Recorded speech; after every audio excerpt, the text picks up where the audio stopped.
Hi hello నమస్తే అండి. ఈరోజు మనం చెప్పుకోబోయే కథ ధర్మ నిర్ణయం. అది విజయవాడ కోట వీధి. సాయంకాల సమయం. ఆ నగర వీధిలో రాచభటులు కోలాహలంగా తిరుగుతున్నారు. రాజకుమారుడు విహారానికి వెళ్తున్నాడు. దారి తొలగండి, దారి తొలగండి అంటూ ప్రజలను హెచ్చరిస్తున్నారు. రాజకుమారుడు 10,000 సువర్ణ నాణ్యాలిచ్చి మేలుజాతి గుర్రాలను కొన్నాడు. అరేబియా దేశానికి చెందిన ఆ గుర్రాలు వేగంలో గాలితో పోటీ పడుతాయి. ఆ అశ్వాలను పూంచిన రథంపై విహారానికి బయలుదేరాడు రాజకుమారుడు. పట్టాభిషేకం జరగబోతుందన్న ఉత్సాహంతో ఉరకలేస్తున్నాడు. మేఘ గంభీర ధ్వనితో రథం దూసుకు వచ్చింది. వాటికి కట్టిన గుర్రాలు వాయువేగంతో పరిగెడుతున్నాయి. మెరుపు వేగంతో క్షణంలోనే ఆ ప్రదేశాన్ని దాటిపోయింది రథం. ఆ రథచక్రాల కింద ఒక యువకుడు అసువులు బాశాడు.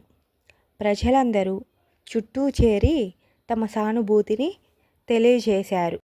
ఇంతలో అక్కడికి చేరుకుంది ఆ యువకుని తల్లి. కొడుకు ఆకస్మిక మరణానికి ఆ తల్లి గుండె పగిలింది. ఈలోపు సూర్యుడు అస్తమించాడు.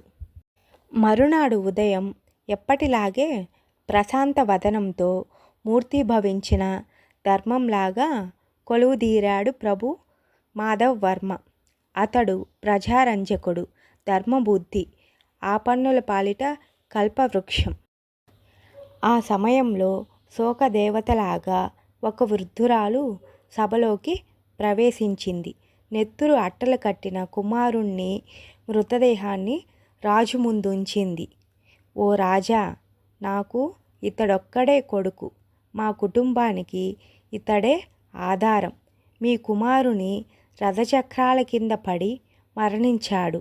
ఏ దిక్కు లేని నాకు మీరే న్యాయం చేయాలి అంటూ సొమ్మసిల్లిపోయింది. ఆమెకు సపర్యలు చేయమని ఆజ్ఞాపించాడు రాజు. న్యాయాధికారులను, ప్రధానమంత్రిని ఉద్దేశించి ధర్మ నిర్ణయం చేయమని ఆనతినిచ్చాడు. న్యాయమూర్తులు సుదీర్ఘంగా విచారించారు. నగర వీధిలో పసివారుంటారు, నిస్సహాయులెందరో ఉంటారు. మదించిన గుర్రాలను కట్టిన రథంపై రాజకుమారుడు నగర వీధిలోకి పోకూడదు. ప్రాణాపాయం కలుగుతుంది. యువరాజు ఎక్కిన రథం వేగానికి ఒక ప్రాణం బలయింది. మరణశిక్ష తప్ప దీనికి మరో మార్గం లేదు. న్యాయశాసనాలను రాజకుమారుడికి కానీ సామాన్యునికి కానీ భేదం ఉండదు. ఇక్కడ బంధుప్రీతికి చోటు లేదు అని న్యాయమూర్తులు చెప్పారు. తీర్పు వింటున్నంతసేపు మహారాజు ముఖం ప్రశాంతంగానే ఉంది.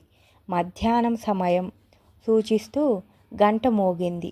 సభ చాలించాడు. సింహాసనం దిగాడు. సింహాసనంపై ఉన్నంతసేపు గంభీరంగా ఉన్నాడు. గద్దె దిగగానే పుత్రవాత్సల్యం పెల్లుబికింది. హృదయంలో బాధ కట్టలు తెంచుకుంది. దుఃఖపరవశుడయ్యాడు. మంత్రులు రాజును అంతఃపురానికి చేర్చారు. అప్పుడు రాజుతో ఇలా అన్నారు.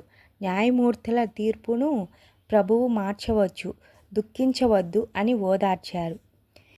వివేకి, ధర్మాత్ముడు అయిన మాధవ్ వర్మ, నేను నా ఏకైక కుమారుని గురించి బాధపడుతున్నాను, కానీ ధర్మ నిర్ణయం గురించి విచారించడం లేదు అని పలికాడు. తనకు ధర్మ కార్యాచరణే తప్ప స్వపరభేదం లేదని కుమారునికి మరణశిక్ష విధించాడు. ఆ సాయంకాలమే ఆ శిక్షను అమలు చేశారు. ధర్మో రక్షిత రక్షితః, ధర్మాన్ని మనం రక్షిస్తే అది మనల్ని రక్షిస్తుంది అన్న సూక్తికి నిదర్శనంగా దుర్గామాత తన భక్తుడైన మాధవ్ వర్మ పట్ల ప్రసన్నురాలైంది. ప్రభు ధర్మనిరతికి సంతోషపడింది. ఇంతలో హఠాత్తుగా కొండపై ఓ గర్జింపుతో వాన మొదలైంది. జలజల కురుస్తుంది, గలగలా కురుస్తుంది. ఆశ్చర్యం! గడియపాటు ఎడతెరిపి లేకుండా విజయవాడ నగరమంతా బంగారు కాసుల వాన కురిసింది. బిలబిలమంటూ ప్రజలు వీధిలోనికి పరిగెత్తారు. అలా కనకవర్షం కురిపించిన దుర్గాదేవిని ఆనాటి నుంచి కనకదుర్గగా పిలుచుకుంటున్నారు ప్రజలు. దుర్గాదేవి అనుగ్రహంతో రాజకుమారుడు, యువకుడు సజీవులయ్యారు. మాధవవర్మ ధర్మ నిర్ణయాన్ని ప్రజలందరూ మెచ్చుకున్నాడు. రాజకుమారుడు తరువాత యువరాజుగా పట్టాభిషిక్తుడయ్యాడు. ఈ కథ మీకు నచ్చితే లైక్ చేసి, షేర్ చేసి, సబ్స్క్రైబ్ చేయండి. Okay, thank you.